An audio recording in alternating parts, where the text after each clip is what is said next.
வணக்கம் ஃப்ரெண்ட்ஸ். இன்னைக்கு நாம ஒரு வித்தியாசமான ஹாரர் த்ரில்லர் படமான கிரானி படத்தோட ரிவ்யூ தாங்க பார்க்க போறோம். பொதுவா பேய் படங்கன்னா பயமுறுத்துறதுக்காகவே சில சத்தங்கள் வைப்பாங்க. ஆனா இந்த படம் மனித பேராசை எவ்வளவு பயங்கரமானது அப்படிங்கறத ஒரு நிகழ் கதையா சொல்லியிருக்காங்க. கதை எங்க ஆரம்பிக்குதுன்னா, லண்டன்ல ரொம்ப வசதியா வாழ்ற ஆனந்த் நாக் அவரோட குடும்பத்தோட கிளம்பி தமிழ்நாட்டுல இருக்கிற ஒரு கிராமத்துக்கு வர்றாரு. அவருக்கு 2 குழந்தைகள் இருக்காங்க. 2 பேருமே மாற்றுத்திறனாளிகளா இருக்காங்க. அவரோட கிராமத்துல இருக்கிற கேரள பாணியிலான பழைய வீட்டுல தங்கி விவசாயம் பண்ணலாம் அப்படின்னு நினைச்சிட்டு இருக்காரு. ஆனா அந்த பழைய வீட்டுல அவங்களுக்கான ஒரு பெரிய ஆபத்து ஒளிஞ்சிருக்கு அப்படிங்கிறது அவங்களுக்கு தெரியாது. அந்த ஆபத்து ஒரு பாட்டி உருவத்துலதான் வருது. அது யாரு, அவங்க ஏன் அந்த குழந்தைய துரத்துறாங்க, அதை பத்தி தாங்க இந்த வீடியோல பார்க்க போறோம்.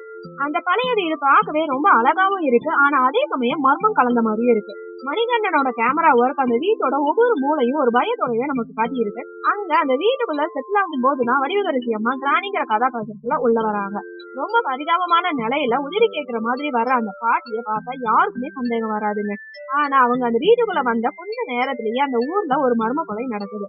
கதை மெல்ல மெல்ல ஒரு த்ரில்லர் பாதிக்கு மாறுது. அந்த பாட்டி ஏன் அந்த குழந்தைய சுத்தி சுத்தி வராங்க, அவங்க கண்ணுல இருக்கிற அந்த குரூரம் எதை பார்த்துச்சு, இங்கதான் கதையோட மெயின் வில்லத்தனமே ஆரம்பிக்குது. அதுக்கப்புறம் அந்த பாட்டிக்கும் அந்த வீட்டுக்கும் என்ன சம்பந்தம் அப்படின்னு ஒரு பிளாஷ்பேக்கா வருது. அதுதான் படத்தோட மிக முக்கியமான பகுதினே சொல்லலாம். பல வருஷத்துக்கு முன்னாடி வடிவகரசியும் அவரோட கணவரும் இதே ஊர்ல வாழ்ந்திருக்காங்க. அவங்க 2 பேருக்குமே என்னைக்குமே இளமையா இருக்கணும் அப்படின்னு ஒரு தீராத ஆசை இருக்கும். இளமையா இருக்கணுங்கிறதுக்காக அந்த ஊர்ல இருக்கிற சின்ன குழந்தைகளை கடத்தி அவங்களோட இதயத்தை எடுத்து மாந்திரிக சடங்குகள் செஞ்சிருப்பாங்க. இதை கண்டுபிடிச்ச ஊர் மக்கள் ஆத்திரத்தோட ஒண்ணு சேர்ந்து தாங்க குழந்தைங்க பறி கொடுத்ததுக்காக வடிவகரசியும் அவரோட கணவரையும் மிக கொடூரமான முறையில தண்டிக்கிறாங்க. அந்த பிளாஷ்பேக் அதுகள் ரொம்ப விறுவிறுப்பாவே போகுதுங்க. ஆனா அந்த தண்டனையில இருந்து தப்பிச்ச பாட்டி இப்ப திரும்பவும் அதே ஆசையோட அந்த வீட்டுக்கு வந்திருக்காங்க. இப்ப அந்த பாட்டி குறிவைக்கிறது இப்ப இருக்கிற அந்த 2 மாற்றுத்திறனாளிகளான குழந்தைகள் தான். இந்த மர்மங்களை எல்லாமே கண்டுபிடிக்க சிங்கம் புலியும் திலீபன் 2 பேருமே போலீஸா வராங்க. சிங்கம் புலி சில இடங்களை காமெடி பண்ணாலுமே போக போக கதையில அவரோட பங்கு ரொம்ப முக்கியமா மாறுது. திலீபனோட வசனங்கள் ரொம்ப கூர்மையாவே இருக்குங்க. பாட்டி அந்த வீட்டுக்குள்ள நுழையும் போதே கதை சூடு பிடிக்க ஆரம்பிக்குது.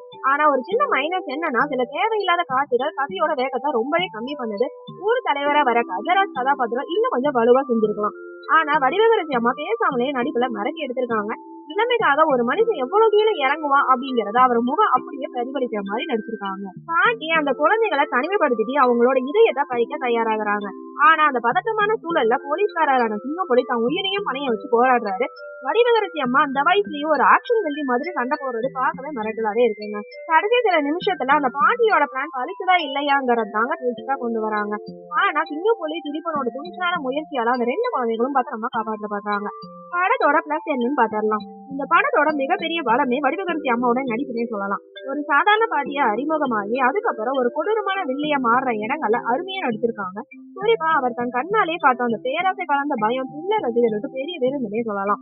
வழக்கமான பரிவாங்கும் பேய் கதையா இல்லாம இளமையை தக்க வைக்கணும் அப்படிங்கிறதுக்காக இதயத்தை எடுத்து சடங்கு பண்ற ஒரு ஃபேண்டசி ஹாரர் கலந்த ஒரு கருப்பலம் புதுமையாவே இருக்கு. இது கொஞ்சம் பார்வையாளர்களுக்கு ஒரு வித ஆர்வத்தை தூண்டுற மாதிரிதான் இருக்கு. மணிகண்டனோட கேமரா ஒர்க் படத்துக்கு இன்னொரு பலனே சொல்லலாம். அந்த பழைய கேரள பாணியான வீட்டை ஒரு மர்மமான நிலப்பரப்பா காட்டின விதம் படத்தோட திகில் தன்மையை அதிகமாவே கூட்டி இருக்கு. வெளிச்சம் நிழல காட்டின விதமும் அருமையா இருக்கு. மாற்றுத்திறனாளி குழந்தைகளா நடிச்சவங்களும் மிக இயல்பாவே நடிச்சிருக்காங்க.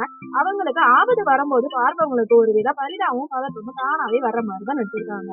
படத்துல எந்த அளவுக்கு பிளஸ் இருக்கோ அதே அளவுக்கு மைனஸும் இருக்குங்க. படத்தோட முதல் பாதியில சில இடங்கள் ரொம்பவே ஸ்லோவா போகுது. குறிப்பா மர்மத்தை உடைக்கணுங்கிறதுக்காக எடுத்துக்கொண்ட நேரம் ரொம்ப அதிகமாவே இருக்கு. சில தேவையில்லாத காட்சிகள் கதையோட்டத்தை ரொம்பவே தடுக்குது.